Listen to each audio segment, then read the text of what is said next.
Buenos días a todos. Muchísimas gracias por estar aquí con nosotros en la primera edición de Human Banking, la tecnología al servicio de las personas.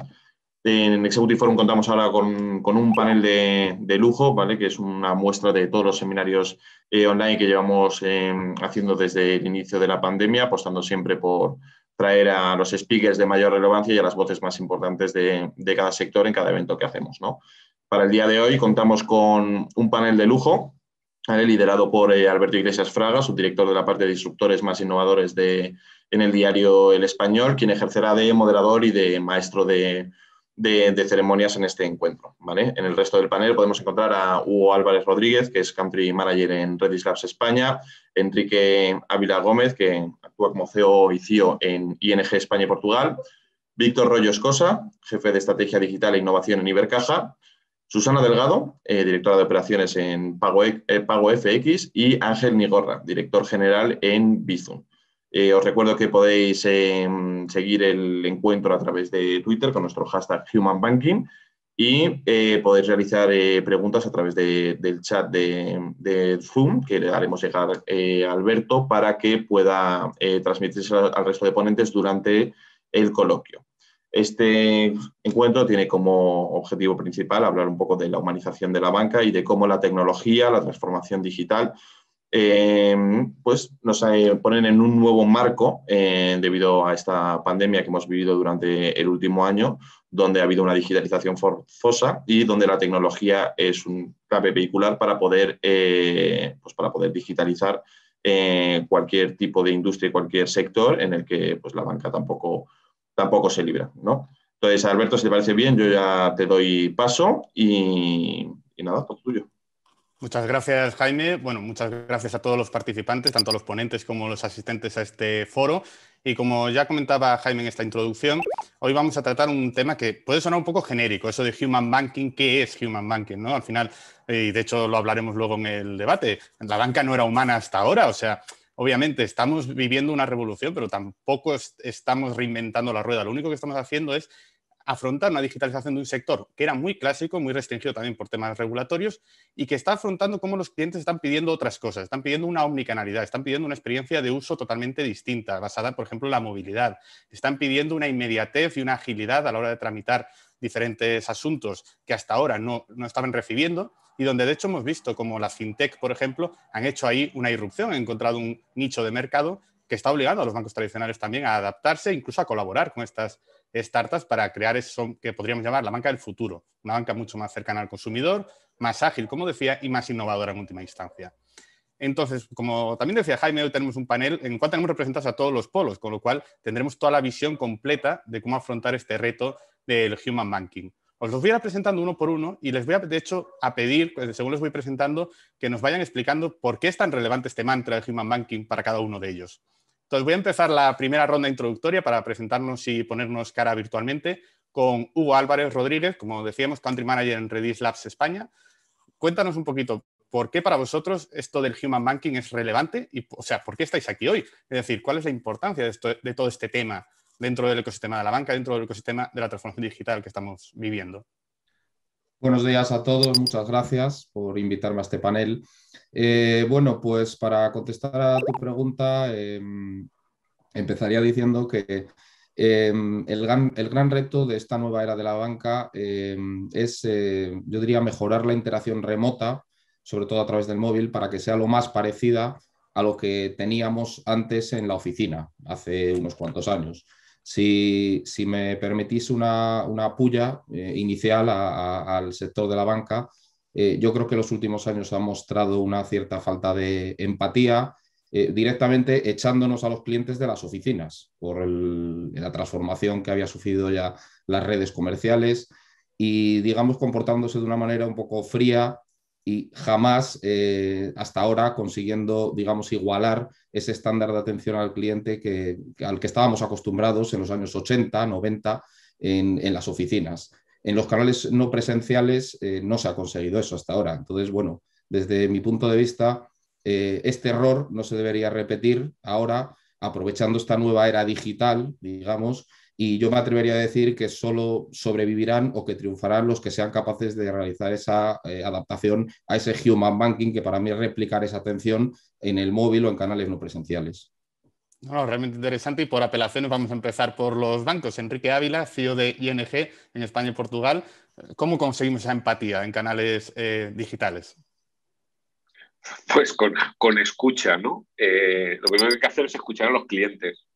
Yo no sé si se trata tanto, vamos, no por crear polémica con Hugo, ¿no? Pero no sé si se trata tanto de Hombre, si empezamos ya con la polémica desde el minuto 1, bueno, no está nada mal. Creo que todos los participantes también lo agradecerán, pero bueno, No. Polémica constructiva. Constructiva totalmente, ¿vale? Yo no sé si el cliente espera exactamente una réplica, ¿no? de lo que teníamos antes. Yo creo que lo que el cliente espera es que se le escuche y que lo que en tiempo y forma espera que se lo demos, ¿no? ¿Eso qué significa, no? Pues que cuando esto es genérico, ¿no? Cuando tú te enfrentas a, oye, ¿qué quieren mis clientes? ¿Cómo se lo puedo entregar? Que desde el diseño de los productos y servicios que vas a ofrecer, que estés pensando en ellos, ¿no? Pero de manera activa, ¿no? Es decir, yo creo que no hay ninguna compañía en el mundo que piense, que no diga que el cliente está en el centro, ¿no? De todo lo que hace, obviamente, ¿no? La cuestión es si eso se vive, ¿no? En el día a día. Entonces, cuando estás diseñando un producto, si lo quieres transmitir por un canal en donde puede no existir una interacción humana en un determinado momento, lo tienes que hacer sencillo, si no va a ser muy difícil entenderlo. Y tenemos muchos ejemplos de que te obligan a leer 99 páginas, que evidentemente nadie se leerá, para aceptar unas condiciones, ¿vale? Eso a mí no me parece muy, muy humano, ¿no? Y voy a acabar ya con una cosa, ¿no? Es decir, si tienes presente al cliente en todo lo que haces, ¿vale? Tanto en la concepción como en la entrega, ¿no? del valor a ellos, y todo eso lo realimentas con las cosas que haces, los que haces mal, que todos hacemos cosas mal, intentas mejorar día a día y aprovechas la tecnología, que ahora da unas oportunidades impresionantes para poder hacer esos ciclos, ¿no? de entrega de valor, incremento y mejora continua de una manera mucho más ágil, pues yo creo que estaremos allá donde el cliente quiere que estemos, ¿no? Que es dándoles el servicio, que en el caso de los bancos, ¿vale? Pues es guardarles su dinero, darles la financiación que necesitan y facilitarles la manera de pagar, porque la banca en sí no es muy ni entretenida ni atractiva, ¿vale? Y ya está, y ahí lo dejo. Bueno, entretenida y atractiva no sé si es, pero por supuesto los retos que tenéis por delante sí lo son. Víctor Rollo, jefe de Estrategia Digital e Innovación Ibercaja. No sé si estás alineado más con Hugo o con Enrique. Imagino que con Enrique, ¿no? Con ambos, yo con ambos. Equidistantes, muy bien. Equidistante. Buenos días a todos. Yo creo que para nosotros sí que es importante, porque para Ibercaja es importante el Human Banking que comentaba antes Alberto. Y yo creo que hay dos temas diferenciados. Uno de ellos es como posicionamiento de la entidad. Nosotros siempre hemos sido, además tiene que ver con lo que ha comentado antes Hugo, nosotros siempre hemos sido líderes en la experiencia de cliente, en la relación entre personas, en lo que pasaba en la oficina, la relación entre personas. Incluso un indicador para nosotros muy importante era el porcentaje de clientes, da igual el valor bancario de ese cliente, que pensaban que había una persona de referencia en Ibercaja para ellos. Nos movíamos por encima del 80%, que era un dato espectacular. Claro, esa misma fortaleza, esa diferenciación la tenemos que llevar al mundo no presencial, al mundo digital. Y ahí nosotros definimos unos principios de diseño, tenemos 4 principios de diseño que son utilidad, conveniencia, autenticidad, y un cuarto que justo es eso, que es factor humano. Y para nosotros es muy importante. Si tú no valoras la relación humana, que quizás solo sucede una vez cada 10 años y a distancia, pero si tú en ninguna decisión, en ninguna toma de decisiones en la gestión de las finanzas personales, tanto de empresas como de particulares, si tú no valoras para nada la relación con un experto humano, pues quizás Ibercaja para ti quizás probablemente no sea tu mejor opción. Tienes neobancos 100% digitales que quizás molan más, ¿no? Y seguramente no será la mejor opción. Si tú valoras esa relación, aunque sea una vez cada 10 años no presencial, pues sin duda Ibercaja va a ser tu mejor opción. Entonces, esa es una parte de posicionamiento de entidad. Y luego, por otra parte, yo creo que esto es transversal a todo el sector, que es una necesidad de negocio, en mi opinión. Porque estamos en un sector que las ventas, la relación más comercial se ha basado siempre en la relación entre personas.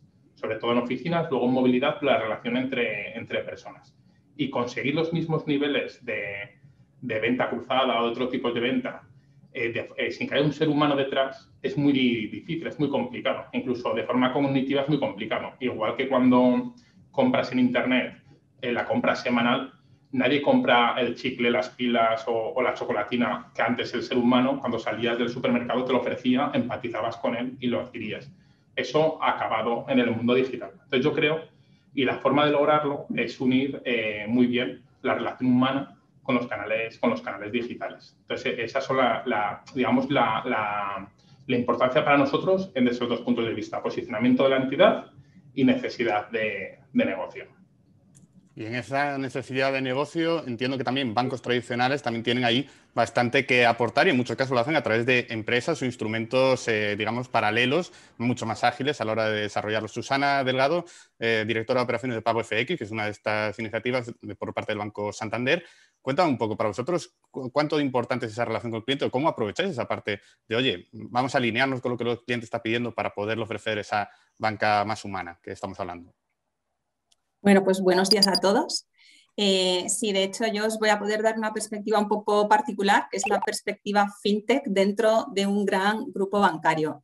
Yo soy la CEO de Pago FX, que es una fintech que forma parte del Grupo Santander y bueno, pues se trata de una plataforma de pagos internacionales que facilita envío de dinero al extranjero con cambio de divisa. Entonces, bueno, pues una realidad, como decía, un tanto particular. Sobre el mantra de este evento, el Human Banking, la verdad es que me parece muy relevante a día de hoy. Yo creo que hoy en día la gente en general está acostumbrada a un tipo de servicio muy sencillo, un servicio automatizado, bueno, el que experimentan en su día a día, ¿no? Si piensas en experiencias pues, como Amazon, Netflix, Cabify, por ejemplo, pues son expectativas que uno tiene, ¿no? Al utilizar también servicios financieros. O sea, yo creo que ya esta sencillez de uso, agilidad, pues uno se la acaba esperando también de otros ámbitos y el mundo financiero es obviamente uno de ellos. Entonces, yo diría que tradicionalmente las entidades financieras quizás se han percibido como algo lejanas al cliente, ¿no? O sea, yo creo que han tenido un trato que a lo mejor se percibía como de banco a humano. Y a día de hoy lo que se espera es que pues, el trato sea más de humano a humano, ¿no? Y esto pues de muchas formas yo creo que está cambiando ya a día de hoy. Quizá para las fintechs incluso sea más complicado, ¿no? Porque se basan en la tecnología y ese factor de persona a persona pues lo pierden un poco, pero bueno, luego ya vamos comentando con más detalle cómo lo estamos afrontando nosotros.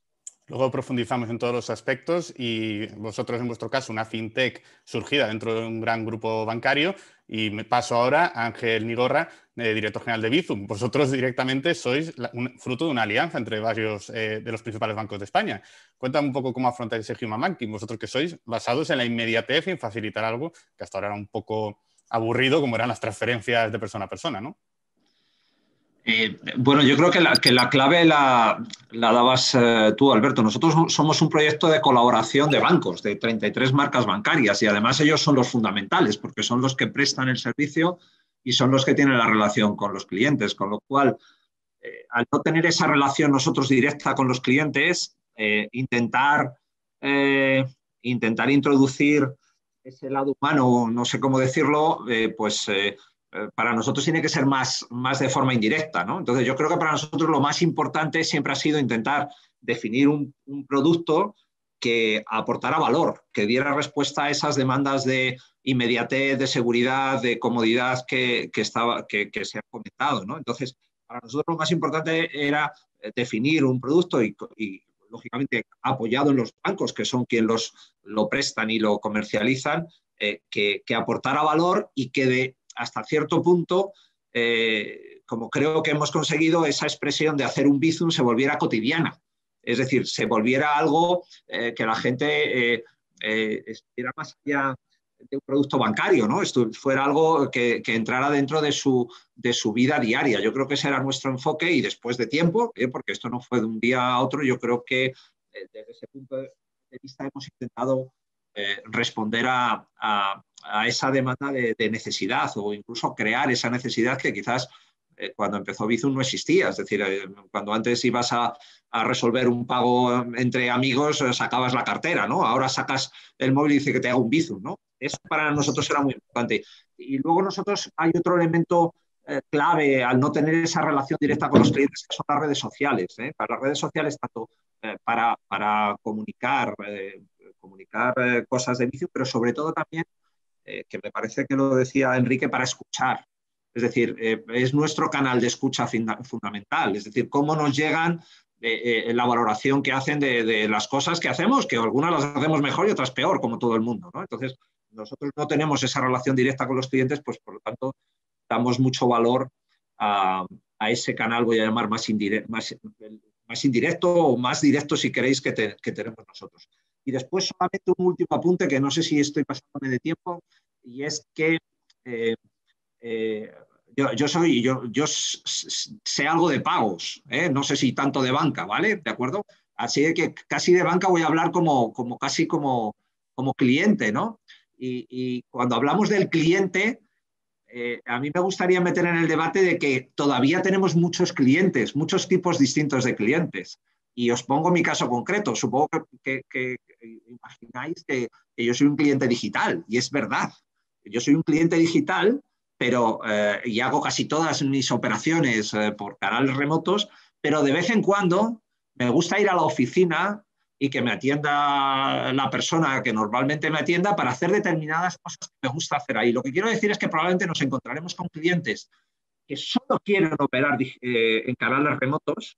Nos encontraremos con clientes, probablemente mi madre, que necesita seguir yendo a la oficina, y probablemente tendremos en medio un conjunto de clientes. O sea, no hay un cliente único, hay un cliente que es función de sus preferencias o de sus necesidades va a tener que hacer cosas distintas y combinar esos canales. Y lo dejo aquí porque de eso yo creo que el resto de compañeros saben más que yo.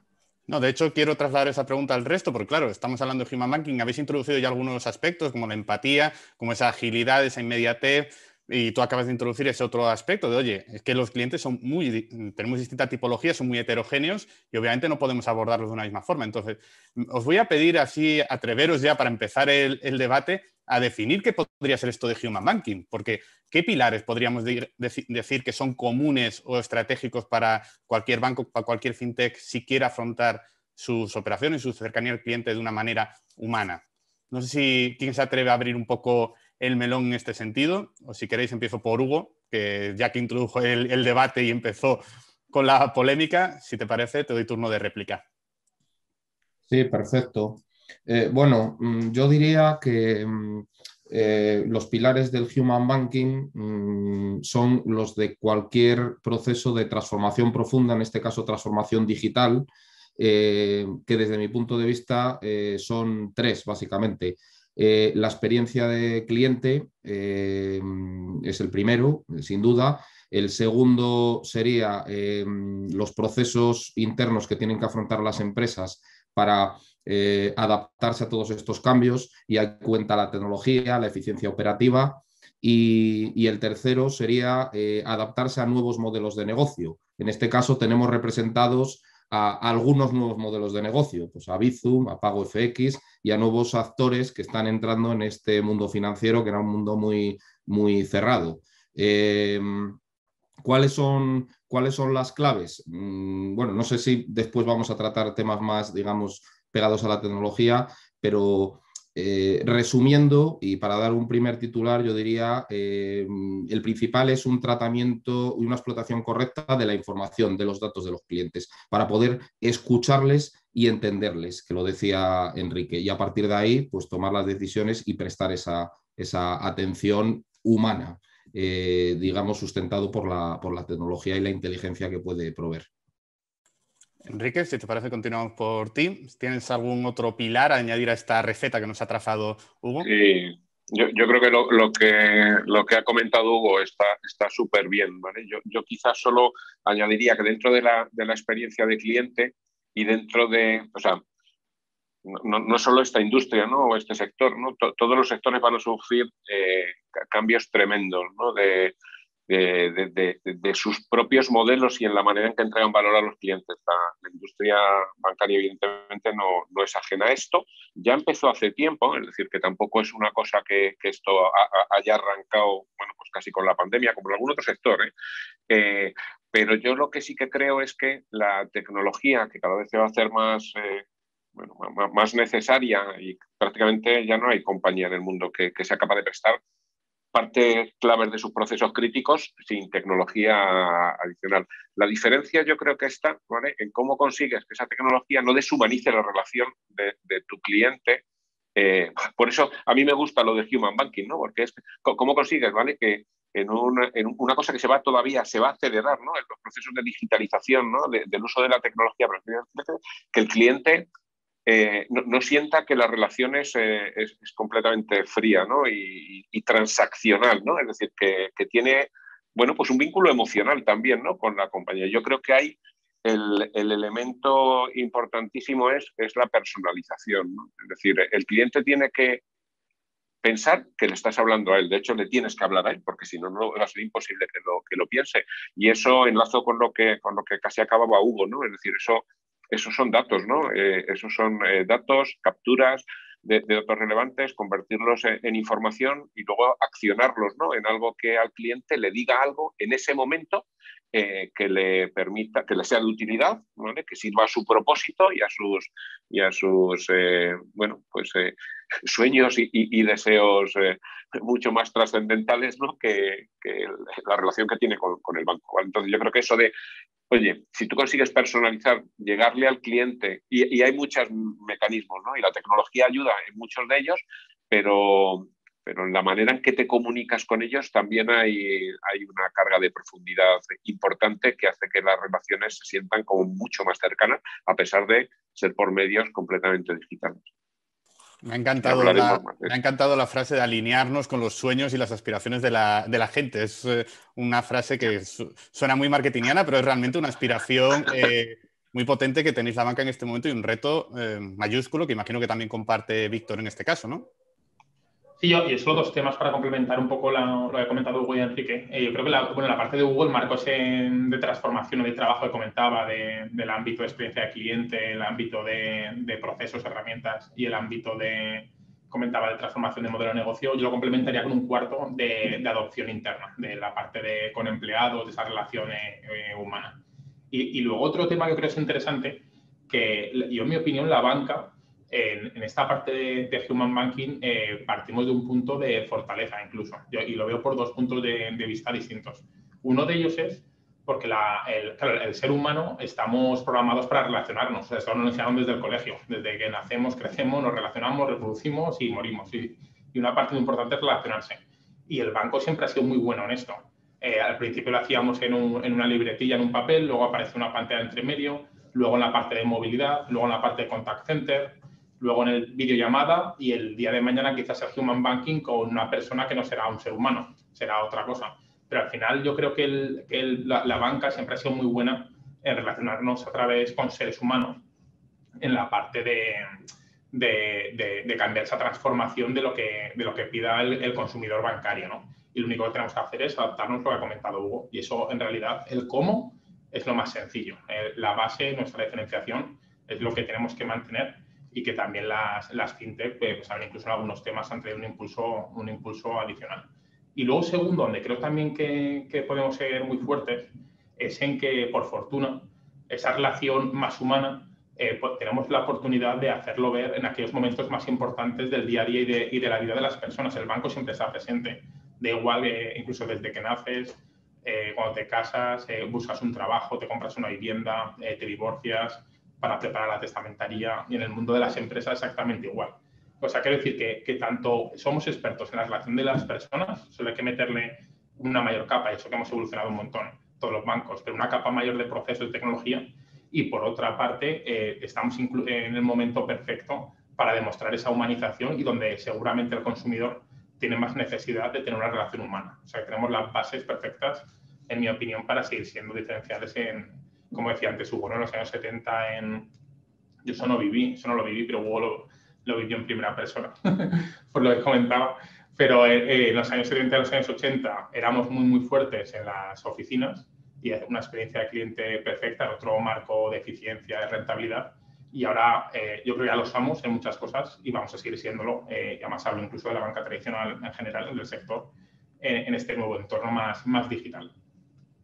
No, me ha encantado, bueno, no vamos a entrar en preguntar la edad de nadie de los panelistas, pero me ha gustado lo que has comentado de mantener esos valores que tenía la banca, intentar trasladar esa parte de relación humana a los nuevos clientes. Pero claro, voy ya con Susana. Vosotros en vuestro caso no tenéis nada que mantener previo, tenéis que crear esa relación con los clientes. Entonces, no sé si hay algún pilar nuevo que querrías añadir a esta receta que estamos trazando entre todos. Exacto, pues mira, concuerdo con lo que decía Víctor, ¿no? Que la banca siempre se ha relacionado con el usuario de manera directa y esto justamente puede percibirse como una gran cuestión abierta sobre las fintechs. O sea, la cuestión son las fintechs humanas. Y así como es cierto que en general pues, han puesto al cliente en el centro y las fintechs se focalizan en ofrecer una excelente experiencia de cliente en cuanto a usabilidad. Yo creo que el área de servicio al cliente es justamente el que ha quedado un poco relegado a segundo plano, ¿no? Y a veces pues tanta tecnología, tanta automatización podría incluso resultar un poco abrumador como concepto y percibir a las fintechs como algo deshumanizadas en ese sentido, ¿no? O sea, a veces se pueden percibir como más lejanas al usuario, sin modo de contactar. O sea, yo creo que a veces el usuario puede percibir incluso el riesgo de ¿y si? ¿No? ¿Y si tengo algún problema? ¿Quién me va a ayudar? ¿Va a haber alguien detrás? Entonces, nosotros justamente este punto en PagoFX lo hemos identificado como una oportunidad para diferenciarnos. Es decir, la necesidad de encontrar un ser humano dentro de la app con quien interactuar para cualquier tipo de duda o problema, pues es latente, ¿no? Piensa que, claro, cuando alguien usa nuestra app está mandando una cantidad de dinero al extranjero que, bueno, pues en ciertos casos puede ser hasta bastante alta, entonces necesita la seguridad de que va a ir todo bien. Y todo esto lo quiero poner un poco en el contexto, ¿no? De que obviamente la tecnología y los chatbots pues son un excelente ejemplo de cómo la tecnología es fundamental para lograr eficiencia. Pero en nuestro caso sí que es verdad que hemos primado el servicio personalizado. Pero porque es lo que el cliente nos demanda en este tipo de servicio, ¿vale? Yo creo que varía según el tipo de servicio. Y bueno, pues lo que hemos hecho es poner un equipo de profesionales, de personas disponibles a través de un chat que está embebido en la app, que están disponibles de lunes a domingo en horario ampliado para cuando el usuario tenga cualquier problema, contacta e inmediatamente le dan la solución. Y esto es fundamental, o sea, no vale el decir, sí, yo estoy aquí, pero tienes que venir de 9 a 2. No, o sea, el adaptarte al usuario. ¿Cuándo transacciona tu usuario? Nosotros nos dimos cuenta de que al final los picos de transacción son por las tardes, cuando la gente ya ha terminado de trabajar, incluso los sábados y domingos, ¿no? Cuando la gente tiene tiempo de hacer sus cosas y es ahí cuando tienes que estar. Yo creo que al final, o sea, se trata de entender la necesidad del usuario, darle lo que necesita y eso es humanizar tu producto. Y para cada producto, para cada tipo de servicio financiero va a ser distinto. Y si lo haces bien, esto se va a reflejar en las reviews de los usuarios, en el NPS, o sea, al final del día, pues son los indicadores que te hacen entender si tus clientes están satisfechos, incluso si están dispuestos a recomendarlo a otros. No, realmente interesante y aparte esa parte de dotaros de confianza en un entorno, digamos, nuevo cuando no sois un actor, aunque bueno, en vuestro caso estáis soportados por un gran actor, pero sois una marca nueva de la cual la gente puede desconfiar cuando estás tratando de algo tan sensible como puede ser dinero. Ángel, por tu parte en Bizum, entiendo que también parte de ese reto de adaptaros a los picos y a los usos inmediatos que tiene la gente, también hay bastante de eso, ¿no? Sí, claro, nosotros es curioso que nosotros no tenemos el mismo uso, por ejemplo, en los cambios de mes a final y al inicio que en medio. Es decir, en los cambios de mes normalmente nuestros usuarios utilizan pues para gastos más grandes, a lo mejor de compartición de alquiler, compras comercio electrónico más grandes, etcétera. Y en cambio, en medio del mes, por ejemplo, pues el importe medio baja, porque probablemente son lo que es más frecuente es compartición de desayunos o compartición de pistas deportivas, etcétera, ¿no? de regalos. Y por supuesto eso si hablamos de mes, si hablamos del día igual. También nuestros picos son diferentes en función de las necesidades de los usuarios, ¿no? Me gustaría, al ser el último, es difícil aportar nada nuevo, ¿no? Pero sí que digo respecto a los pilares de Human Banking, ¿no? Pero casi recupero un poco lo que habéis dicho casi todos, ¿no? Lo que han dicho casi todos. Y a mí me parece que es importante buscar ese equilibrio entre tecnología y emoción y factor humano. Yo creo que son palabras que habéis comentado varios, ¿no? Y eso no es fácil de conseguir, pero por lo menos hay que tener la vocación de intentarlo, ¿no? Y después hay un elemento que a mí me parece, en la experiencia nuestra, propia de Bizum, que es importante, y es confianza. Confianza que va más allá de la seguridad. La seguridad se da, por supuesto, pero es un paso más allá, ¿no? Yo creo que decía Susana, y sí, bueno, pues, y si pasa algo, tener una cierta confianza en que me van a resolver y que me lo van a resolver bien, ¿no?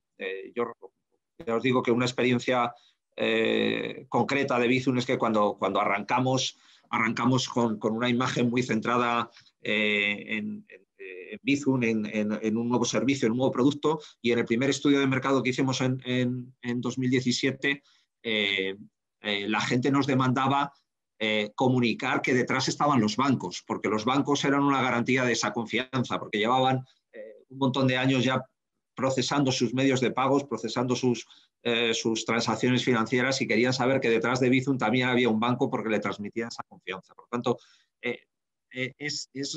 a veces tenemos, y es lógico, una vocación en meter más tecnología, etcétera, pero la tecnología siempre tiene que tener un objetivo, tiene que aportar un valor, y en este caso creo que la confianza es fundamental. No, realmente interesante la parte de confianza. Me quedo contigo, Ángel, ahora empiezo contigo para que puedas aportar desde cero.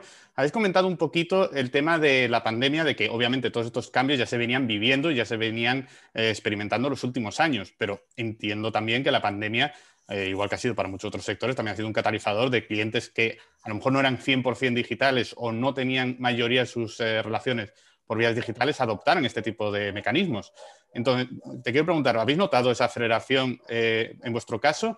Y no sé si creéis que esa aceleración que haya podido ser durante este periodo, si puede ser coyuntural, simplemente durante estas circunstancias que estamos viviendo extraordinarias, o si ya es un cambio que se va a quedar, como otros muchos sectores, de manera estructural de cara a los próximos años. Vale, siempre que me preguntan por esto empiezo diciendo una cosa que es una perogrullada, pero que no me niego a decir. La pandemia es mala, ha sido mala desde un punto de vista social, económico, sanitario, desde todos los puntos de vista. Lo que es verdad, lo que es cierto, es que probablemente sí que ha acelerado la digitalización de los pagos o el uso de los pagos digitales por parte tanto de consumidores como de empresas y comercios. Eso es cierto, no se puede negar. Ese proceso ya venía, es decir, nosotros en Bizum, por ejemplo, ya veníamos creciendo exponencialmente en 2018 y en 2019. Lo que ha sucedido es que por efecto de la pandemia y que pues, se ha producido un mayor desplazamiento de efectivo y, por lo tanto, esa pendiente pues, se ha acelerado, ¿no? Eso no lo podemos negar. En nuestro caso, pues, la gente buscó nuevos casos de uso, comercios que quizás hasta ese momento no habían incluido la aceptación de medios de pagos electrónicos, lo hicieron porque era la posibilidad que tenían de seguir cobrando. Usuarios que a lo mejor no se habían lanzado a pagar por medios digitales, por medios electrónicos, lo hicieron. De hecho, es el único, 2020 ha sido el único año en nuestro caso en que los sectores de más edad han ganado en peso.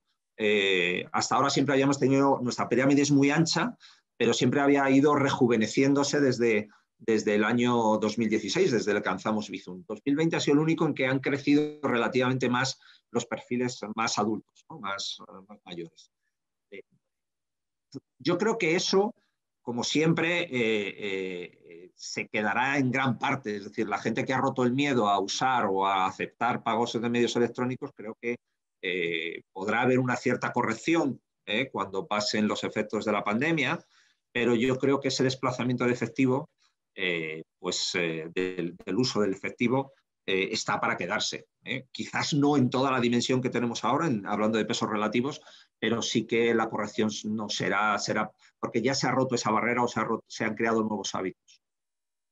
Susana, en vuestro caso, ¿también habéis notado esa aceleración, esos nuevos hábitos de los consumidores durante este tiempo difícil? Por supuesto, Ángel, nos quedamos con esa perogrullada que comentabas al principio de, obviamente, la pandemia ha sido negativa, pero en este caso ha tenido un efecto que no compensa todo lo demás, pero un efecto positivo. Susana, ¿vosotros habéis notado esa aceleración también en vuestro caso?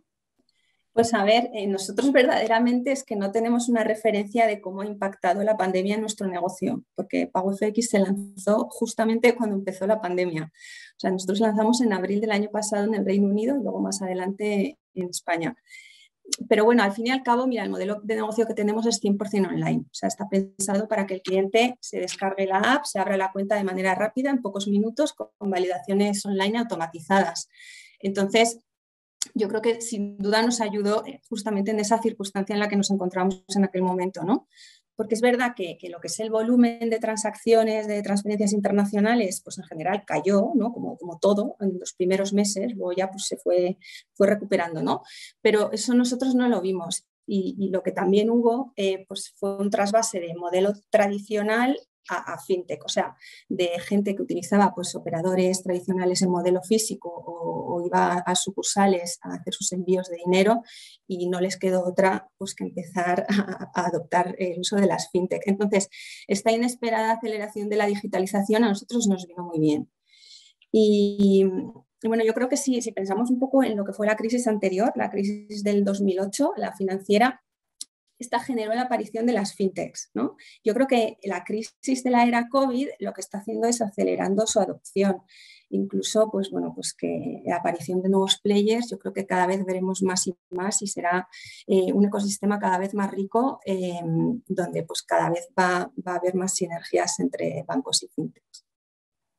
Ojalá veamos esa sinergia, esa mayor combinación. Voy ahora con los bancos tradicionales. Vosotros estuvisteis abiertos, Víctor, voy contigo primero, estuvisteis abiertos durante todo el periodo de pandemia a las oficinas como un servicio esencial, pero imagino que también habéis notado cómo la gente ha dejado de ir en gran medida a las oficinas y ha preferido optar por estos canales digitales.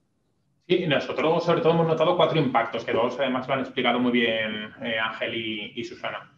Uno de ellos es el tema de medios digitales, lo han explicado muy bien ellos y eso es una de las principales tendencias que hemos observado. La segunda, he comentado también Ángel en el ámbito de Bizum, pero lo podríamos llevar a Ibercaja, pero a todo el sector, es el incremento de digitalización en personas de edad más avanzada. Este es un tema interesante que luego seguro que sale y esta parte también se ha notado mucho. Y luego hay otras dos, digamos, impactos que hemos observado. En el número de usuarios, en lo que son usuarios que ya eran digitales, que además el sector iba trabajando 5 o 6 años con mucha intensidad, lo que sí que hemos notado es que han intensificado mucho su uso. ¿Vale? Ha habido mucho más transacciones, que es curioso cómo el distanciamiento físico, ¿no? Pues te hace tener más proximidad en el número de interacciones y eso hay que aprovecharlo. Y luego el último, el cuarto, que está muy relacionado con la sesión de hoy, con la charla de hoy, que tiene que ver con aquellas funcionalidades que son digitales pero que hay una persona detrás. Y podríamos ver tanto temas de teletrabajo, pero también podríamos ver temas de videollamada, temas de entornos conversacionales, temas de intercambio documental entre personas. O sea, ahí es donde hemos visto que sí se ha incrementado mucho. Entonces son esos 4 ámbitos. Tema de medios de pago, temas que tienen que ver con personas de edad más avanzada, temas que tienen que ver con esa humanización de funcionalidades que tienen que ver con humanizar la relación digital y luego los usuarios que ya eran digitales, mayor uso. Son un poco los cuatro impactos que hemos visto más relevantes. Yo creo que aquí Ángel apostaba por esa parte más que va a ser estructural, pero que quizás se va a volver un poquito a la normalidad. Yo aquí soy bastante lanzado en el sentido que yo creo que como ha sido un hábito que dicen que necesitas 21 días de hábito y aquí llevamos 15 meses. Entonces yo creo que yo confío, bueno, y lo creo, que no va a haber ninguna corrección, sino que es más, se va a seguir creciendo a los niveles de digitalización previos al COVID, ya un crecimiento orgánico, no este último impulso, pero no creo que haya corrección. Lo de los 21 días he de decirte que es totalmente falso, porque yo he intentado dejar de fumar varias veces, he conseguido aguantar más de 21 días y no ha fructiferado. Pero bueno, Enrique, el resto, ¿coincides con Víctor? ¿Vosotros también habéis notado ese tipo de situaciones durante este tiempo? ¿Sabéis lo que pasa? Que es que nosotros solo tenemos 20 y tantas oficinas, ¿no? Repartidas por el territorio tal. Entonces, nosotros, hombre, durante el periodo duro, ¿no? de los primeros meses de la pandemia, pues evidentemente iba muy poquita gente, ¿vale? La que pues tenía algún problema severo, ¿vale? Y necesitaba a alguien, ¿no? A quien contárselo, ¿vale? Pero en general los niveles en las oficinas, bueno, con todas las medidas COVID y demás, no son muy distintos, pero es que nosotros tenemos una base de clientes que ya el 98% ya eran clientes digitales, ¿vale? Quiere decir que se conectaban por otros medios, más que solo había un pequeñísimo porcentaje de gente que solo interactuaba con un humano, por así decirlo, ¿no? Eso es uno. Y cuando el 99% de las transaccionales que ya tienes son digitales, pues nosotros hemos visto cambios, y ahora sí, pero no son tan perceptibles o tan extendidos claro, como una red como la que puede tener en este caso Ibercaja. Justo. Y es interesante esto porque yo creo que la humanización de la banca, esto no es cómo hacer la tecnología más empática, más humana, más cercana, es que hay veces, lo habéis dicho todos, ¿no? En que hace falta hablar con alguien. Es que es tan tonto como eso, ¿vale? Entonces, eso yo creo que no va a desaparecer y de hecho, pues las grandes tecnológicas, ¿no? Que son como muy agresivas, ¿no? En todo, aquí la tecnología lo soluciona todo y tal. Yo creo que en el caso concreto de la banca, en donde la confianza, ¿no? Como decía Ángel, ¿no? Es una parte fundamental. Creo que si no sabes que vas a tener la oportunidad de hablar con alguien, ¿vale? Y que de humano a humano, ¿vale? Va a sincronizar tus emociones con ella, van a tener una barrera importante. A los impactos, ¿vale? Nosotros hemos visto que se ha reducido sustancialmente las retiradas de efectivo en cajeros, ¿vale? Eso es una cosa que yo creo que lo hemos visto también todo, ¿vale? Luego hemos visto también un traspase bastante importante de gente que usaba la web de manera muy regular y frecuente y se han movido al móvil. No tanto en el número de interacciones como hablaba Víctor, sino más bien en el canal que se usa. Hemos visto un incremento, bueno, ahora el 80% de nuestros contactos, nosotros tenemos más o menos unos 450 millones de interacciones al año, ¿no? Con nuestros clientes tienen con nosotros 450 millones de interacciones al año. Más o menos el 80% de esas ya se generan en el móvil, ¿vale? Eso sí que se ha acelerado durante este último año, un traspaso desde el entorno más desktop, ¿no? Más PC hacia ahí. Y luego la otra cosa que hemos notado también, y eso seguro que es reconocible también por todos, es que ha habido gente que se ha lanzado a pagar sin efectivo, ¿vale? Ángel lo hablaba, ¿no? Yo lo personalizo con mi padre. Mi padre no quería usar la tarjeta y ahora ya dice que no, que el efectivo que no, que eso que es una cosa sucia, ¿no? Y que no quiere que le den vueltas ni cosas de esas, ¿vale? Eso es muy gracioso. Y luego que el pago con móvil también se ha disparado. O sea, siempre iba creciendo, ¿no? Pero de una manera yo creo que un poco más timorata y esto lo ha acelerado. O sea, yo creo que el número de gente que o deja la cartera en casa o no la saca, ¿vale? Se ha elevado. Y esos son los principales, así, ¿no? Los principales señales, ¿no? De esto. Para nosotros ha sido más una evolución, más que una revolución. Más que una disrupción en sí, ¿no? Una evolución simplemente en esa tendencia que ya estábamos viendo. Has Alberto, hecho una apela... Alberto, déjame darle la enhorabuena a Enrique, porque yo no he conseguido que mi madre empiece a usar Bizum, lo reconozco delante de todos, ¿de acuerdo? Gracias. Bueno, aquí te puede dar después un seminario en privado y las claves cómo ha conseguido convencerla. Pero me ha gustado una apelación que ha hecho Enrique a las empresas tecnológicas, esa ambición que tienen para acelerar y para, digamos, poner como estándar predeterminado todas las tecnologías como punto de contacto. Hugo, como el representante de las empresas tecnológicas en esta mesa, cuéntanos, tú también has notado en este caso, pues eso, los bancos con un mayor interés por adoptar nuevas tecnologías en su seno para poder afrontar esta nueva relación con los clientes.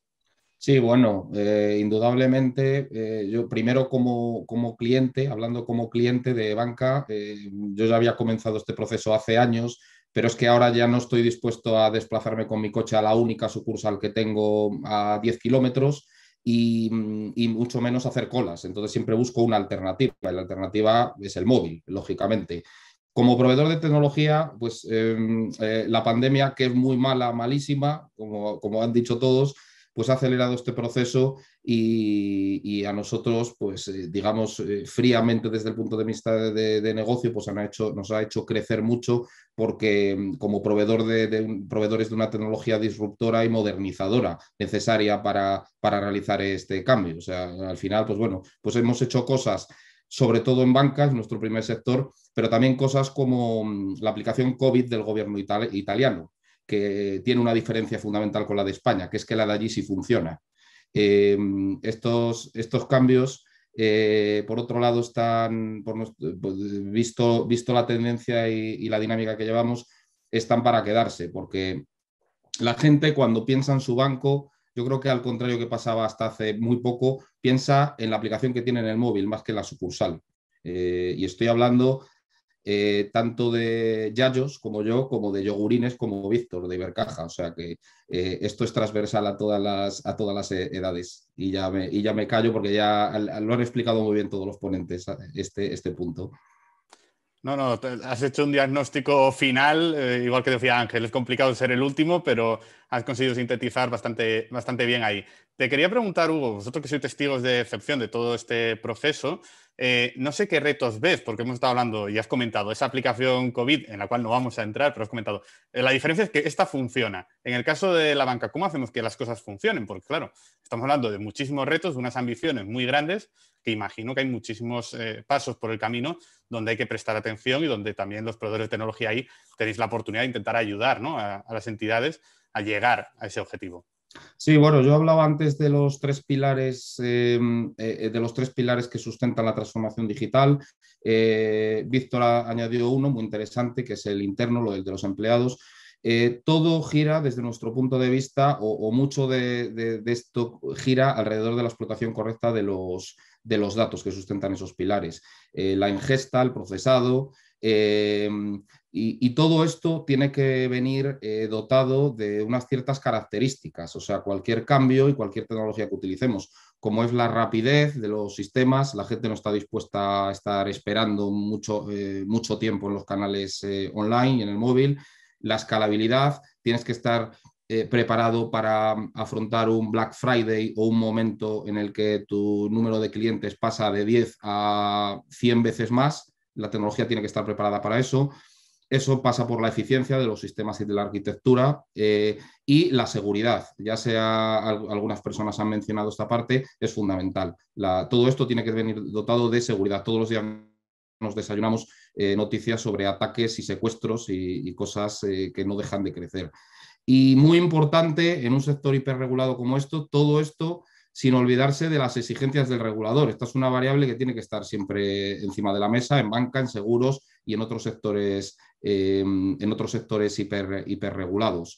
Y bueno, desde el punto de vista, digamos, estas son las características tecnológicas o de las características que tiene que tener la tecnología, pero yo diría que ya se ha hablado de la humanización y la empatía y la experiencia del usuario. Hay que bajarla a la tierra, no solo en la sencillez, en la usabilidad y en interactuar en los tiempos que pide el cliente. O sea, esto al final se traduce en ser instantáneo, en responder prácticamente en tiempo real y en proporcionar un 360 grados del cliente a la gente que lo está atendiendo, si es un agente, para que pueda dar una respuesta instantánea, no diferida.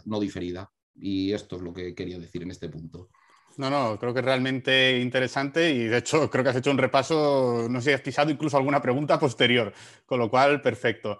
Enrique, te quería preguntar a ti, porque viendo toda esta parte de la evolución tecnológica que nos estaba comentando Hugo, en vuestro caso, además, lo siento, voy a apelar a vuestro nombre antiguo que era ING Direct, es decir, fuisteis un banco que ya nació con esa premisa de ser directos, con esa red de oficinas más pequeña, de hecho al principio sin ellas, e intentar, llegar de otra forma, llegar con canales más directos, teléfono, después ya con página web, aplicaciones móviles. ¿Cómo podéis seguir mejorando y evolucionando en esta línea? Porque claro, estamos hablando de humanizar la banca, ya, pero ¿y cómo va a ser esa banca? Porque cada vez más directa o ya directamente intrínseca con el propio consumidor. ¿Qué más se puede hacer?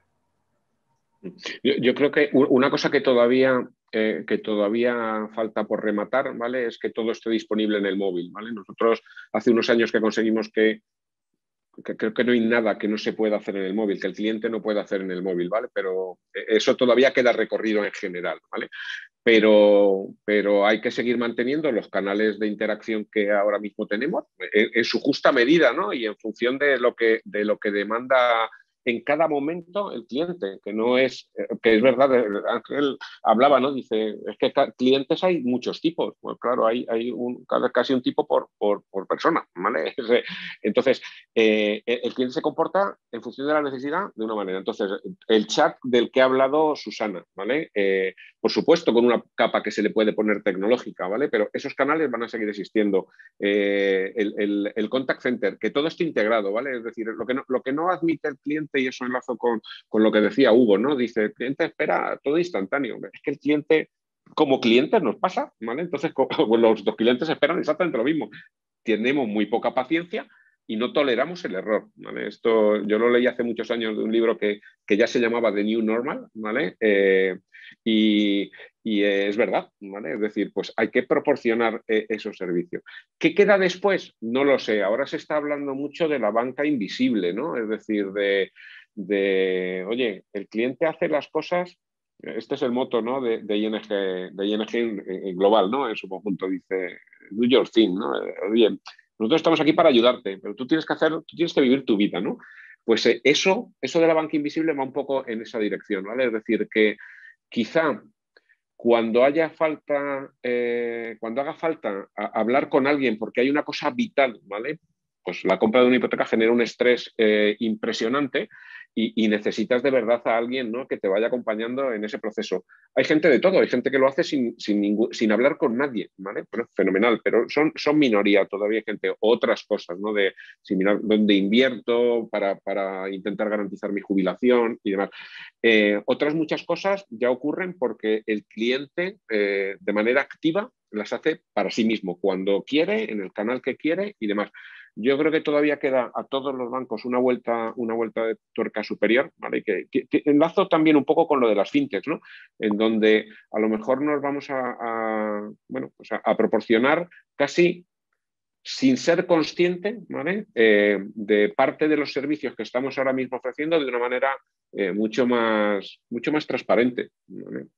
Y que forme parte, pues eso, de que cuando estás pasando por ya tenemos cosas de esas en el mundo, ¿no? De que con esto del Internet de las cosas y demás, pues que el coche sea capaz de pagar, ¿vale? Y tu interacción en esa transacción, por así decirlo, ha sido en la configuración, ¿vale? No en el día a día, ¿vale?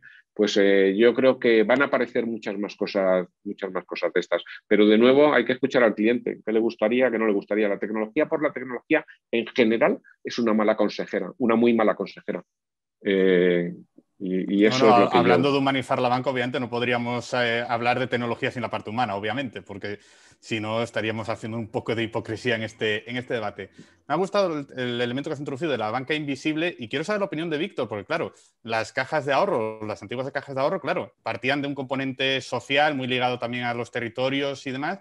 No sé cómo compatibilizamos ahí esa parte de esa banca invisible que esté en todos los sitios, pero que no tengamos o que no la notemos tanto con un modelo como el vuestro que estaba tan ligado a hacerse notar en el sentido positivo, ¿no? Nosotros, Alberto, imagínate, nosotros nacimos hace 146 años, justo casi el mismo día que Graham Bell hizo la primera llamada telefónica. O sea, justo ese mismo día casi se fundó Ibercaja. Entonces, en toda esta historia... Pero no era cliente vuestro, ¿no? No.